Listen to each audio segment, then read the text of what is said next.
நம்ம hero, all time hero கோமாளி ஹாசன் அவர்கள் பாவம் அந்த டார்ச் வெளிச்சத்துலயாவது நமக்கு ஒரு ஒளி பிறக்காதான்னு உங்களை நம்பி வந்த அந்த லட்சக்கணக்கான தொண்டர்கள் சார், கோமாளி ஹாசன் அவர்களே, இன்னைக்கு அவங்க வாழ்க்கையில இருள் சூழ்ந்து வெறும் கேவலம் அந்த ஒரு எம்பி பதவிக்காக நம்ம ஸ்டாலின் அவர்கள் எல்லாத்துக்கும் பட்டா போடுவாரு. விட்டா உங்க நெத்திலையும் எங்க நெத்திலையும் கூட பட்டா போட்டுருவாரு, ஜாகிரதை. அந்த மாதிரி அவரு ஏன் சார் தமிழ்நாட்டை தான் பட்டா போட்டு வித்துட்டீங்க தனியார் நிறுவனங்களுக்கு. அடுத்து சூரியனையும் பட்டா போட்டீங்களா? சூரியன் என்ன உங்க சொத்தான்னு நான் கேட்கிறேன். திராவிட மாடல் திமுக சிங்கிள் இன்ஜின்றாரு. சரி, நீங்க சிங்கிள் இன்ஜின், ஏன்னா நீங்க வந்த கூட்டணி கட்சிகள் எல்லாம் நசுக்கி அமுக்கி ஒன்றும் இல்லாம ஆக்கிட்டீங்க. அதனால நீங்க ஒத்த இன்ஜின் தான் ஒத்துக்கிறேன். ஆனா உங்க இன்ஜின் டாஸ்மாக் சரக்குல தானே ஓடுது. திமுக தான் என் உயிர், திமுக தான் என் குடும்பம், திமுக தான் என் ரத்தம் வேர்வை எல்லாத்தையும் சிந்தி நீ ஓடா என்ன வேணா உழையா. ஆனா முதல்வச்சாருக்கு பப்ப. ரிப்போர்ட்ஸ் நவ் நேயர்களுக்கு அனைவருக்கும் வணக்கம். இன்று நம்மோடு இணைந்திருக்கும் சிறப்பு விருந்தினர் பாஜகவை சேர்ந்த செல்வி பிரியாஸ்ரீ அவர்கள். வணக்கம். வணக்கம் மேம். எடப்பாடி பழனிசாமியை என்டிஏ பழனிசாமி அப்படின்னு சொல்லி முதல்வர் மு க ஸ்டாலின் வந்து குற்றச்சாட்டு தெரிவிச்சிருக்காரு. மேலும் பாஜகவோட கிளை செயலாளராக மாறிட்டாரு, ஆனால் நான் தான் வந்து என்டிஏவோட தலைமை அப்படின்னு சொல்லிட்டு தெரிகிறாரு அப்படின்னு சொல்லி குற்றச்சாட்டு தெரிவிச்சிட்டு இருக்காங்க. இதை பற்றி என்ன மேம் நினைக்கிறீங்க? அதாவது இன்னைக்கு என்டிஏ கூட்டணி எந்த அளவு இணக்கமாக இருக்குது, எந்த அளவுக்கு ஒத்துமையாக இருக்குன்றதுக்கு நம்ம தமிழ்நாடு முதலமைச்சர் திரு முத்துவேல் கருணாநிதி ஸ்டாலின் அவர் வாயாலே சொல்லிட்டார் பாருங்க. பாராட்டுக்கள். ஆமாங்க, என்டிஏ சார்ந்தவங்களாம் நாங்கள் ஒத்துமையாக இருக்கோம், ஒருத்தருக்குள்ள ஒருத்தர். அதனால் என்டிஏ பழனிசாமி சொல்கிறாரு, கரெக்டு தானே? அதனால் இன்னைக்கு பல கோடி ரூபாய் மேடையை போட்டு கொண்டாட்டம் மேலே மக்களின் திண்டாட்டம், திமுகவின் கொண்டாட்டம் மாதிரி இன்னைக்கு பல கோடி ரூபாய் மேடையை போட்டு சவுண்டு செட்டை போட்டு லைட்டை போட்டு மைக்கை பிடிச்சி மேடைக்கு மேடை திரு முத்துவேல் கருணாநிதி ஸ்டாலின் அவர்கள், திரு உதவாநிதி அவர்கள், அது எப்படி சார், எப்படி 10 நிமிஷத்துக்கு நீங்கள் ஸ்பீச்சை கொடுத்தீங்கன்னா 5 நிமிஷம் பாஜகவோட புகழை கிழிச்சு தள்ளுறீங்களே சார். தேங்க்யூன்றேன்.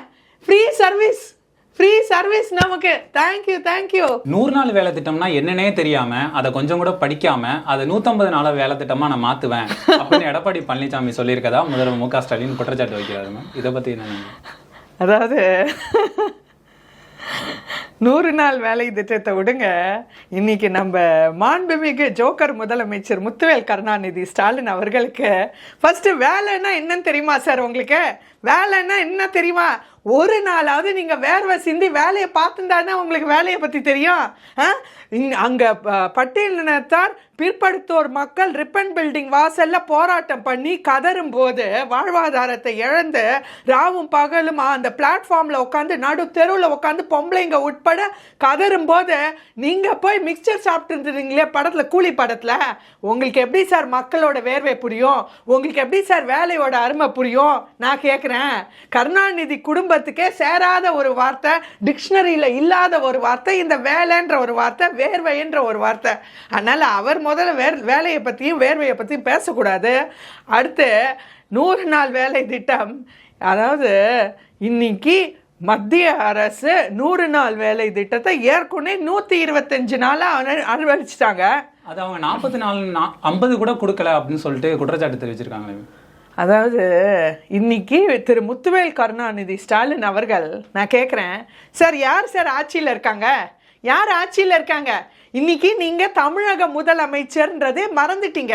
2021 என்னைக்கு திமுக ஆட்சிக்கு வரணும்னு மக்களால் தேர்ந்தெடுக்கப்பட்டதோ, விடியல் தரப்போறேன்னு இன்னி வரைக்கும் சரிந்து சீரழிந்த தமிழ்நாடா பாமர மக்கள் நடுத்தருக்கு தள்ளப்பட்டிருக்காங்க. நான் கேட்குறேன், ஆட்சியில் நீங்கள் தானே சார் இருக்கீங்க?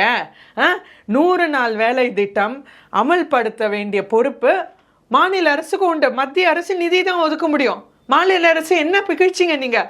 மத்திய அரசோட நிதி இன்னி வரைக்கும் மோடிஜி ஆட்சிக்கு வந்ததுலேருந்து கிட்டத்தட்ட 11 லட்சம் கோடி ஒதுக்கி இருக்காங்க தமிழ்நாட்டுக்கு. அந்த நிதியெல்லாம் எங்க போச்சுன்ற, அந்த நிதியெல்லாம் எங்க போச்சு? இதுக்கு பதில் இருக்கா முத்துவேல் கருணாநிதி ஸ்டாலின் அவர்களே? இதுக்கு பதில் சொல்ல முடியாம திணறி திக்கி இந்த 4 வருஷ ஆட்சியில அவங்க சாதனைகள்லாம் சோதனைகளா முடிஞ்சு கல்வியில் சிறந்த தமிழ்நாடுன்னு கல்வியில் சரிந்து சீரழிந்த தமிழ்நாடா இன்னைக்கு 200க்கு மேற்பட்ட அரசு பள்ளிகளை மூடி இன்னைக்கு அரசு ஊழியர்கள் நடுத்தெருவில் நிற்கிறாங்க ஓய்வூதியம் கிடைக்காம. இன்னைக்கு பெண்கள் பாதுகாப்பு இல்லாம வீட்டுள்ள முடங்கி கிடக்குறாங்க. இன்னைக்கு மாணவர்கள் ஒரு 1000 பேருக்கு எக்ஸாம் கூட டிஎன்பிஎஸ்சி எக்ஸாம் கூட நடத்த வக்கில்லாம நிர்வாக திறனற்ற இந்த ஒரு அரசினால மாணவர்கள் நடு தெருவில் வந்து போராடுறாங்க. இப்படி ஒரு வர்க்கமும் இன்னைக்கு சந்தி சிரிக்குது. தமிழ்நாட்டை தலைகுனி வைக்க மாட்டோம்னு தமிழ்நாட்டோட மானம் இன்னைக்கு தமிழ் மாநில அளவில் இந்தியா லெவலில் ஏன் உலக லெவலில் இன்னைக்கு சந்தி சிரிக்க வச்ச ஒரே பெருமை நம்ம முத்துவேல் கருணாநிதி ஸ்டாலின் அவர்களுக்கே சேரும். இவர் 100 நாள் வேலை திட்டம் பற்றி பேச அவருக்கு வக்கே இல்லை. இன்னைக்கு மோடிஜி அவர்கள் இன்னைக்கு சிறப்பு மிக்க ஆட்சி கொடுத்துட்ருக்காரு. 3வது தடவை ஒரு பாரத பிரதமராக சூஸ் ஆயிருக்காரு. அடுத்து இன்னைக்கு அவர் வந்து ஆட்சிக்கு வந்தப்போ 2014 இந்தியா வந்து 11வது இடத்துல இருந்துச்சு உலக பொருளாதாரத்தில். இன்னைக்கு we have a $4.19 trillion economy, unimaginable, and from 11th position we have gone up to 4th position. எல்லா நாடுகளையும் பின்தள்ளி நம்ம இன்னைக்கு 4வது பொசிஷன்ல இருக்கோம். 2028 ஏன் இப்போ வேர்ல்டு எக்கனாமிக் ஃபோரம்ல லாஸ்ட் மந்த் டிஸ்கஸ் பண்றாங்க வேர்ல்டு லீடர்ஸ். இன்னைக்கு இந்தியா வந்து ஈவன் 3rd பொசிஷன் வரக்கூடும் ஈவன் பிஃபோர் 2028. ஸோ இந்த அளவு உலக அளவில் வளர்ச்சி கொடுத்த மோடிஜி இன்னைக்கு 125 நாள் வேலை வாய்ப்பு அனௌன்ஸ் பண்ணியிருக்காரு. அதை ஒத்துக்கோ ஏன்யா கசக்குது? மக்களுக்கு இனிப்புனா ஸ்டாலின் அவர்களுக்கு கசக்குது. என்ன செய்ய? இது இந்த திமுக ஆட்சி ஸ்டாலின் ஆட்சி தமிழ்நாட்டை பிடிச்ச சாபக்கேடு. 2026 மக்கள் முடிவெடுப்பாங்க. 2026 ஜெயிக்கும்னு சொல்றீங்க. ஆனா வந்து முதல்வர் ஸ்டாலின் என்ன குற்றச்சாட்டு வச்சிருக்காருன்னா, இது வரைக்கும் பாஜக வந்து தமிழகத்தில் ஜெயிச்சதே கிடையாது. அது வந்து டெய்லி சூரியன் உதிக்கிற மாதிரி அவங்க தோக்குறது வந்து அவங்களுக்கு ஒரு டெய்லி ரொட்டீன் ஆயிட்டு அப்படின்னு சொல்லிட்டு குற்றச்சாட்டு வச்சிருக்காங்க. அதாவது நம்ம ஸ்டாலின் அவர்கள் எல்லாத்துக்கும் பட்டா போடுவார். விட்டா உங்கள் நெத்திலையோ எங்கள் நெத்திலையோ கூட பட்டா போட்டுருவார், ஜாகிரதை. அந்த மாதிரி அவர் ஏன் சார் தமிழ்நாட்டை தான் பட்டா போட்டு வித்துட்டீங்க தனியார் நிறுவனங்களுக்கு, அடுத்து சூரியனையும் பட்டா போட்டிங்களா? சூரியன் என்ன உங்கள் சொத்தான்னு நான் கேட்குறேன். விடியல் தர போகிறேன்னு ஆட்சிக்கு வந்துட்டு திரு ஸ்டாலின் அவர்களே, இன்னைக்கு பாஜகன்றது ஒரு கட்சி இல்லை, அது ஒரு புரட்சி, மிகப்பெரிய புரட்சி. இந்தியா முழுக்க பாஜக இன்னைக்கு ஒரு huge phenomenon. It's a magic, it's a phenomenon which is capturing the whole of India. So இன்னைக்கு நம்ம பார்த்தோன்னா அதான் உலக அளவில், இந்தியா அளவில் கூட இல்லை, உலக அளவில் மிகப்பெரிய ஒரு அரசியல் கட்சினா பாஜக தான். 13 கோடி உறுப்பினர்கள். இன்னைக்கு உலக அளவில் எந்த கட்சியிலையும் இல்லை, பாஜகவில் இருக்கு 13 கோடி உறுப்பினர்கள். Can you imagine? ஸோ இன்னைக்கு ஒரு கட்சி, இப்படி ஒரு கட்சி we have seen, history repeats. மக்கள் இன்னைக்கு இந்தியா முழுக்க மக்கள் இன்னைக்கு மோடிஜி ஆட்சியை வரவேற்கிறாங்க, பாஜக ஆட்சியை வரவேற்கிறாங்க. ஏன்னா பாஜக இன்னைக்கு மக்களுக்கு தேவையான விஷயங்களை செய்யுது, அடிப்படை உரிமைகளை கொடுக்குது, இன்னைக்கு மக்களுக்கு வேணுங்கிற திட்டங்களை கொடுக்குது, இன்னைக்கு மக்களுக்கு வேணுங்கிற வளர்ச்சியை கொடுக்குது, நிறுவனங்களுக்கு வேணுங்கிற வளர்ச்சியை கொடுக்குது, அடித்தட்டு மக்களுக்கு வேணுங்கிற வளர்ச்சியை கொடுக்குது, மாணவர்களுக்கு, பெண்களுக்கு, முதியோருக்கு, ஊனமுற்றோருக்கு எல்லாருக்கும் வேணுங்கிற திட்டங்களை கொடுக்கறது ஒரே கட்சி இந்தியா முழுக்க பாஜக மட்டுமே அப்படின்றது மக்கள் சொல்றாங்க சார், மக்கள் சொல்றாங்க. அடுத்து பார்த்தோம்னா ஏன் கேரளா, திருவனந்தபுரம் கம்யூனிஸ்ட் ஸ்டேட், யாருமே நினைக்க முடியாது ஒரு கம்யூனிஸ்ட் ஸ்டேட்ல கால் எடுத்து வைக்க முடியும்னு நினைப்பாங்களா? கம்யூனிஸ்ட் ஸ்டேட்ல திருவனந்தபுரத்துல மிகப்பெரிய வெற்றி.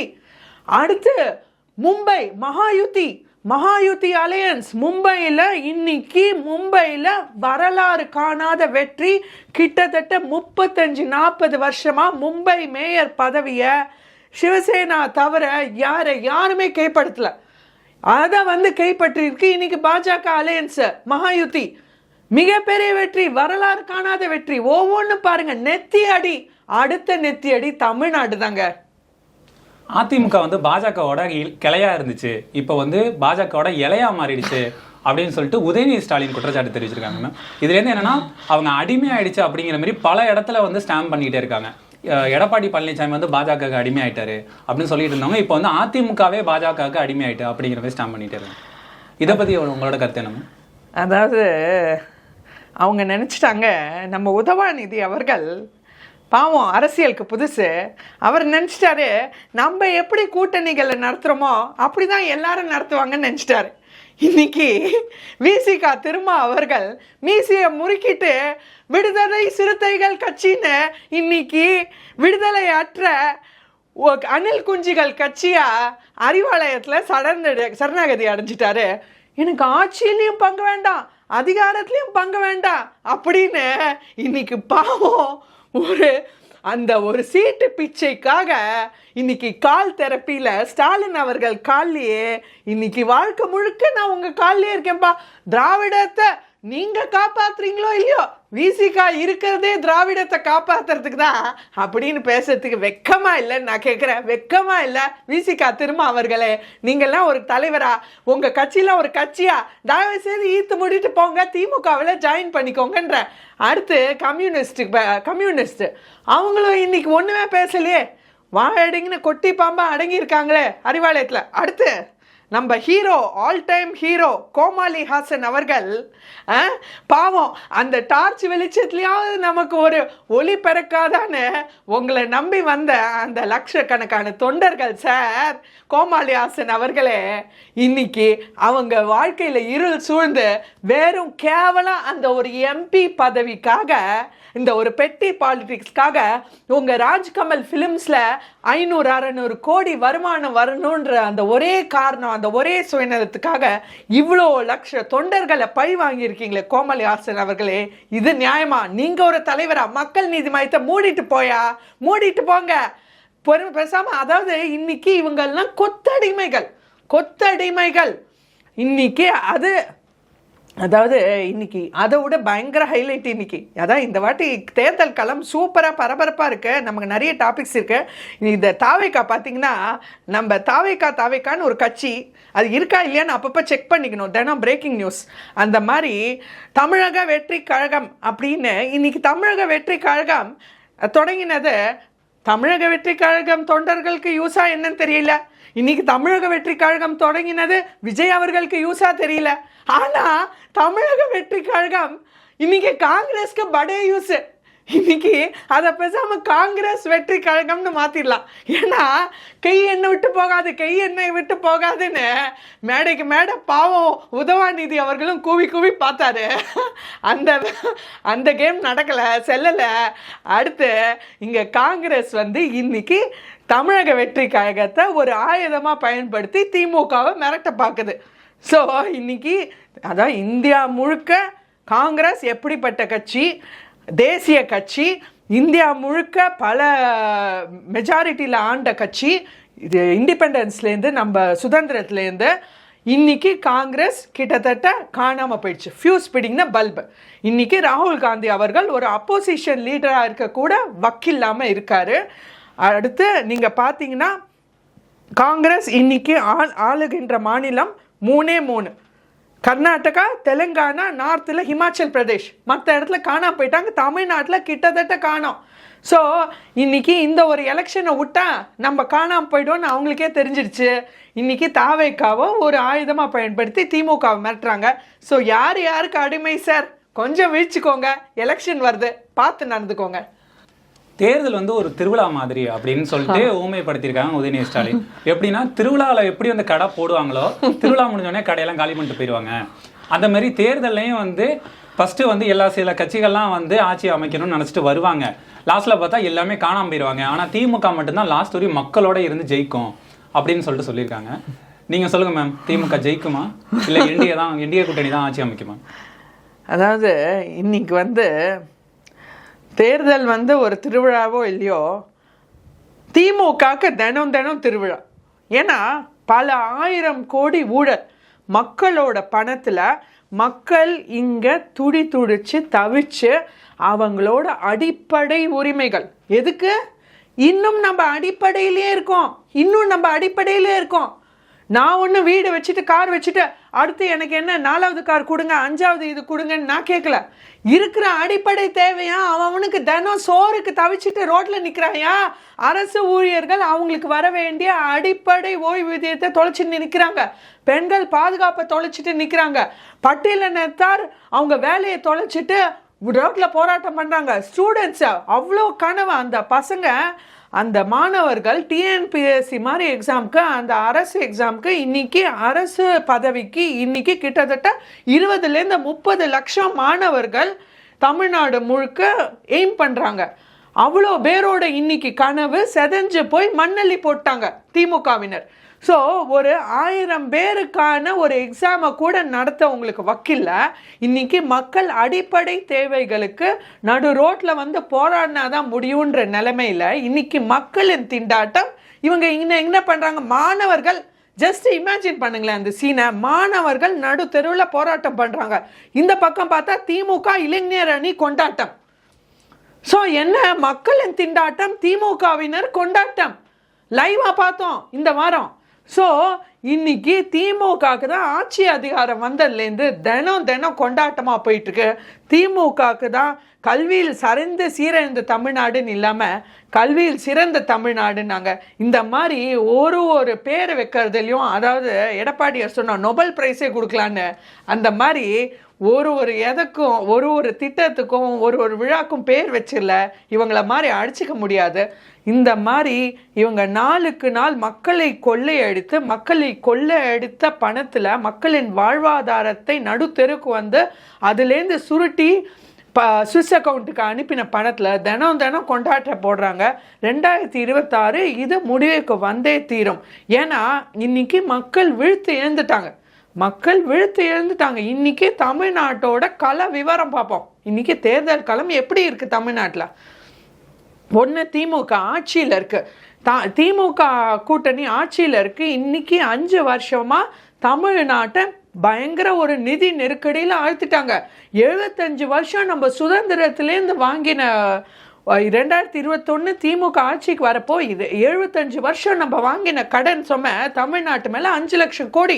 திமுக வந்த 5 வருஷத்தில் அப்படியே டபுள் பண்ணி 5 லட்சம் கோடி, இப்போ 10 லட்சம் கோடி நிதி சுமை தமிழ்நாட்டில் மேலே. இவங்க ஆட்சியை விட்டு போன அப்புறம் அடுத்த ஆட்சி வரவங்களுக்கு இது ஒரு பெரிய ஒரு பாரமாக இருக்கும், மக்கள் மேலே ஒரு பாரம்.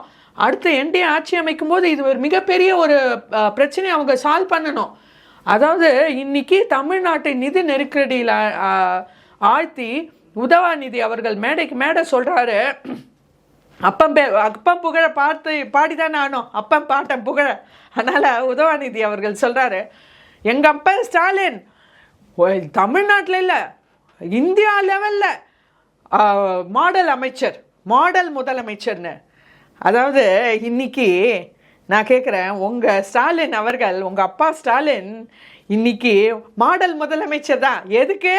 எப்படி ஆட்சி நடத்தக்கூடாதுன்றதுக்கு சரியான மாடல் முதலமைச்சரா இன்னைக்கு தமிழ்நாட்டு நிதி நெருக்கடியில் ஆழ்த்தி இன்னைக்கு சிஏஜி ஆடிட் ரிப்போர்ட்டில் 2024-25 சிஏஜி ஆடிட் ரிப்போர்ட்டில் 45,000 கோடி நிதி நெருக்கடி, இட்ஸ் ரெவென்யூ டெபிசிட்ல Tamil Nadu is a number 1 state in whole of India in revenue deficit. நிதி நெருக்கடியில் இந்தியாவில் நம்பர் 1 தமிழ்நாடு. 45,000 கோடி நிதி நெருக்கடியில் ஆழ்த்திட்டு இன்னைக்கு நிர்வாக திறனற்ற, ஆட்சி அதிகாரம் திறனற்ற இன்னைக்கு முத்துவேல் கருணாநிதி ஸ்டாலினோட அரசு இன்னைக்கு மக்களே முடிவு எடுத்துட்டாங்க, இனிமே இந்த ஆட்சி வேண்டாம்ப்பா, போதுண்டா சாமின்னு.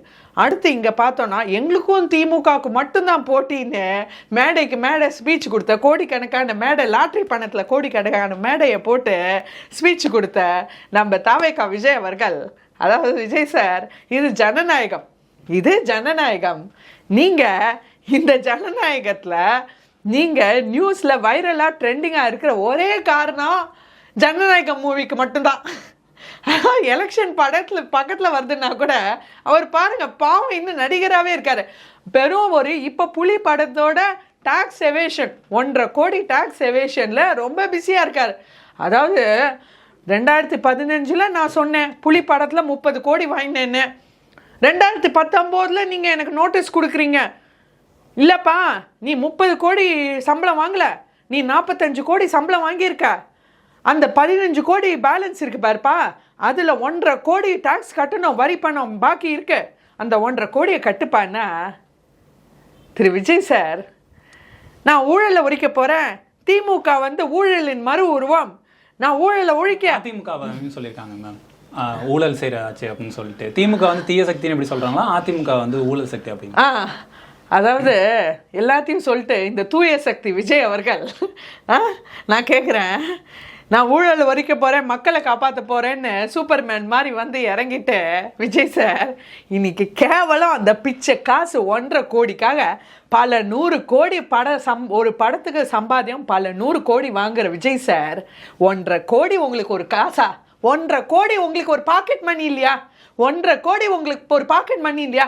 நீங்க ஒரு ஃபாரின் சொகுசு கார் வந்து ரோல்ஸ் ராய்ஸோ, ஒரு புகட்டியோ, ஒரு மெசரட்டியோ, ஒரு ஃபெராரியோ நீங்க இம்போர்ட் பண்ணும்போது வெறும் ஒரு ஷிப்பிங் காஸ்ட், வெறும் ஒரு ரோட் டாக்ஸ்ல 4-5 கோடி செலவழிக்க மாட்டீங்களா?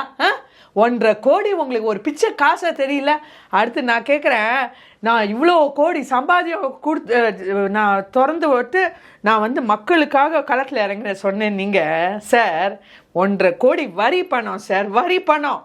ஆமாம், நான் நீங்கள் சொன்னேன் 30 கோடி நான் வாங்கினேன்னு, நான் உடான் சுட்டேன், நான் போய் தான் சொன்னேன், நான் உடான் சுட்டேன், நான் மக்களை ஏமாத்தினேன், நான் அரசாங்கத்தை ஏமாத்தினேன், நான் 30 கோடின்னு சொன்னது நான் அரசாங்கத்தை ஏமாத்தினேன். ஆமாம், நான் ஏமாத்தினேன். ஆனால் நான் ஏமாத்தினதை நீ 2017 நான் கேட்டிருக்கணும், நீ ஏன் 2019 வந்து கேட்குற அப்படின்னு பேசுகிறீங்களே விஜய் சார். இது மக்களுக்கு நியாயமா, தமிழ்நாட்டுக்கு நியாயமா, தாவேக்காக்கு நியாயமா, தாவேக்கா தொண்டருக்கு நியாயமா, ஒரு விஜய் ரசிகனுக்கு இந்த பேச்சு நியாயமா நான் கேட்குறேன். அதாவது நான் ஏமாத்துவேன், ஆனால் நீ ஏன் வந்து லேட்டாக கேட்குற? அப்போ இப்படிப்பட்ட ஒரு ஏமாளி மக்களை இன்னைக்கே ஆட்சி அதிகாரம் வரத்துக்கு முன்னாடி இப்படிப்பட்ட ஒரு ஏமாளி தலைவர், மக்களை ஏமாத்துற தலைவர் நமக்கு தேவையா? தமிழ்நாட்டுக்கு தேவையா? இன்னைக்கு தமிழ்நாட்டு அரசியலுக்கே ஒரு பெரிய வெட்கக்கேடு விஜய் அவர்கள், பெரிய வெட்கக்கேடுன்ற. இன்னைக்கு 1.5 கோடி வரி பணம். வரினா என்ன விஜய் சார்? வரினா மக்களோட வாழ்வாதாரத்துக்கு பயன்படுத்தக்கூடிய அரசாங்கத்துக்கு வர வருமானம். அரசாங்கத்துக்கு வரி ஒரு முக்கியமான வருமானம். அந்த வரி பணத்திலேருந்து தானே சார் விஜய் சார் ரேஷன் அரிசி கொடுக்குறாங்க, மகளிருக்கு திட்டங்கள் கொடுக்குறாங்க, மாணவர்களுக்கு திட்டம் கொடுக்குறாங்க, ஓய்வூதியம் கொடுக்குறாங்க, அடுத்து ஊனமுற்றோருக்கெல்லாம் திட்டங்கள் கொடுக்குறாங்க. எல்லா மக்களுக்கான இந்த மகளிருக்கான எல்லா திட்டங்களும் எல்லா மானியங்களும் அந்த வரி பணத்துலேருந்து தானே வர சார். மக்களுக்கு ஒரு தானமாக கொடுத்துட்டு போங்களே விஜய் சார், நீங்கள் தான் பெரிய தலைவராச்சே, நீங்கள் தான் பெரிய மாஸ் ஹீரோ ஆச்சு. 1.5 கோடி உங்களுக்கு பச்சா காசு, அது கொடுத்துட்டு போங்களே, மக்களுக்கு ஒரு தானமாக கொடுத்துட்டு போயா. இதுக்கு ஏன் எலெக்ஷன் எலெக்ஷன் வர நேரத்தில் எலெக்ஷன் வேலையை விட்டுட்டு கோர்ட்டு கேஸ்ன்னு ஏன் அலைஞ்சிட்டு இருக்க? நீ எல்லாம் ஒரு தலைவரா, தாவேக்கா ஒரு கட்சியா? உங்களை நம்பி பாவம் அந்த இளைஞர் வாழ்க்கையை மோசமாக்காதீங்கய்யா, கட்சியை மூடிட்டு போங்க. எங்களோடு இணைந்து பல்வேறு கருத்துக்களை பயந்ததுக்கு நன்றிம்மா. நன்றிம்மா.